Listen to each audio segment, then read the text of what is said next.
দিনাজপুরের হিলিতে ভুয়া judicial magistrate সাজিয়ে প্রতারণার অভিযোগ উঠেছে। দুজন করাতকল ব্যবসায়ীর কাছ থেকে ৫৫,০০০ টাকা আত্মসাৎ করা হয়েছে। পৌরভূমি সহকারী তহসিলদার জিল্লুর রহমানের বিরুদ্ধে উপজেলা নির্বাহী অফিসারের কাছে লিখিত অভিযোগ করেছেন প্রতারিত ব্যবসায়ীরা। তদন্ত সাপেক্ষে ব্যবস্থা নেওয়ার আশ্বাস দিয়েছে উপজেলা প্রশাসন। হিলি থেকে মোহাম্মদ লুৎফর রহমানের পাঠানো তথ্যচিত্রে ডেস্ক রিপোর্ট। দিনাজপুরের হাকিমপুর উপজেলার হিলিতে পৌরভূমি সহকারী তহসিলদার জিল্লুর রহমানের বিরুদ্ধে প্রতারণার অভিযোগ উঠেছে। ভুয়া জুডিশিয়াল ম্যাজিস্ট্রেট সাজিয়ে দুজন করাতকল ব্যবসায়ীর কাছ থেকে ৫৫,০০০ টাকা আত্মসাৎ করেছেন তিনি। এ ঘটনায় উপজেলা নির্বাহী অফিসারের কাছে লিখিত অভিযোগ করেছেন প্রতারণার শিকার হওয়া জসিমউদ্দিন ও গোলাপ হোসেন।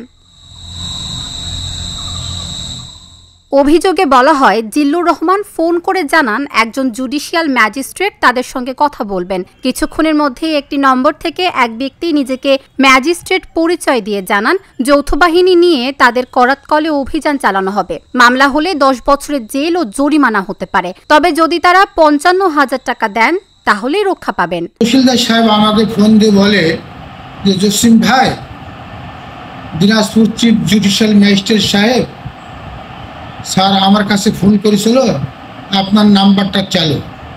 তা আপনার মোবাইল নাম্বারটা আমি ওই স্যারকে দিলাম। স্যার কি বলে, স্যার ফোন করবে আপনাকে, ফোন করলে কি বলে শুনবেন। স্যার কত দেওয়া লাগবে? তো বলছে দেখেন সর্বনিম্ন ৫০,০০০ টাকা আপনি বিকাশে লাগাই দেন। আমি স্যার আমি তো অত পারবো না, একটু কম করে। তো বললো যান ঠিক আছে ৪০,০০০ দেন। বিকাশ নাম্বার দেয়, সেই বিকাশ নাম্বারে আমি কাউকে জিজ্ঞাসা না করে, কারোর সঙ্গে পরামর্শ না করে, আমি নিজে ভয়ে আতঙ্কে বাই চান্স যদি আসে মামলা মকদ্দমা দেয়, এই ভয়ে আমি বিকাশে ৪০,০০০ টাকা আমি দিয়েছি। ভয়ে ওই ব্যবসায়ীরা সেই নম্বরে টাকা পাঠিয়ে দেন, কিন্তু টাকা পাঠানোর পরেই নম্বরটি বন্ধ পাওয়া গেলে তারা বুঝতে পারেন প্রতারণার শিকার হয়েছেন। ভুক্তভোগীরা মনে করছেন সহকারী তহসিলদারের যোগসাজশেই এই ঘটনা হয়েছে। আমাকে হিলি ভূমি অফিসের তহসিলদার ফোন দিয়ে বলে যে আপনাকে ম্যাজিস্ট্রেট সাহেব ফোন দিবে, কি বলে শোনেন। এরপর ওনার সঙ্গে কথা বলার পর ফোন কেটে দেওয়ার পরে ম্যাজিস্ট্রেট সাহেব ফোন দিল, যে ম্যাজিস্ট্রেট পরিচয় দিল যে আপনি কি গোলাপ হোসেন? জি আমি গোলাপ হোসেন। বলতেছে আপনি সোয়ামেল করাতকল আছে? জি আছে।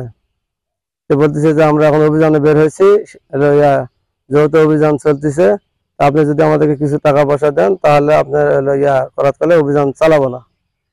আমি তখন দুপুর লাঞ্চের টাইম, ওই সময় আমার ভয় ভীতি অনেক কিছু বলতেছে, সে ভয়ের মাধ্যমে আমি যা বিকাশের মাধ্যমে তাকে ১৫,০০০ টাকা দিই। পুরো ঘটনায় ভিত্তিহীন ও অনাকাঙ্ক্ষিত বললেন অভিযুক্ত তহসিলদার।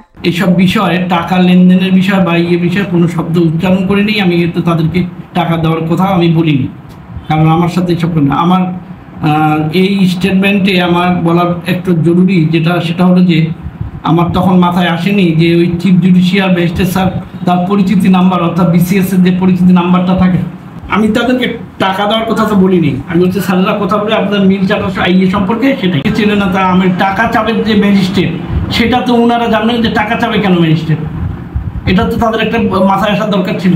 যে প্রতারণার ঘটনা হয়েছে তা খুবই দুঃখজনক বললেন প্রেস ক্লাবের এই নেতা। যে বিষয়টি আমরা শুনছি যে আসলে পৌর তহসিলদারের মাধ্যমে কিছু করাতকলের মালিকের নাম্বার সংগ্রহ করা হয়েছে, তারপরে তাদেরকে ম্যাজিস্ট্রেট পরিচয় দিয়ে টাকাও সংগ্রহ করা হয়েছে। আসলে এটি একজন তহসিলদার যেহেতু সরকারি কর্মকর্তা, তাকে সেই জায়গা থেকে আরো দায়িত্বশীল হয়ে যাচাই বাছাই করে আসলে ম্যাজিস্ট্রেট কিনা, তাকে ফোন দিয়েছে কে, এটি জানার পরেই কিন্তু নাম্বার দেওয়া বা অভিযানের আগে তো নাম্বার দেওয়ার প্রশ্নই আসে না। এটি আসলে অর্থ হাতিয়ে নেওয়ার একটা পায়তারা বলা চলে। আসলে প্রশাসনের তো সুযোগ নাই অভিযানের আগে সেই যে জায়গায় অভিযান পরিচালনা করবে সেখানে নাম্বার সংগ্রহ করবে। তো আমরা চাই যে আসলে যারা প্রশাসনের কর্মকর্তারা দায়িত্বে আছেন তাদের অধিক সচেতন হওয়া দরকার, আরো দায়িত্বশীল হওয়া দরকার, যাতে করে এরকম সাধারণ মানুষগুলো যেন প্রতারণার শিকার না হয়।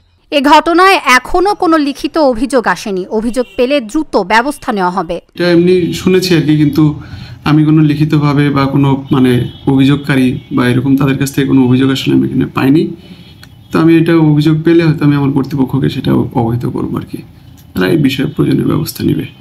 এটা উপজেলা নির্বাহী অফিসার মহোদয় স্যারই বলতে পারবেন আর কি। আমার কাছে এই বিষয়ে আসলে কোনো অফিসিয়াল কোনো তথ্য নেই।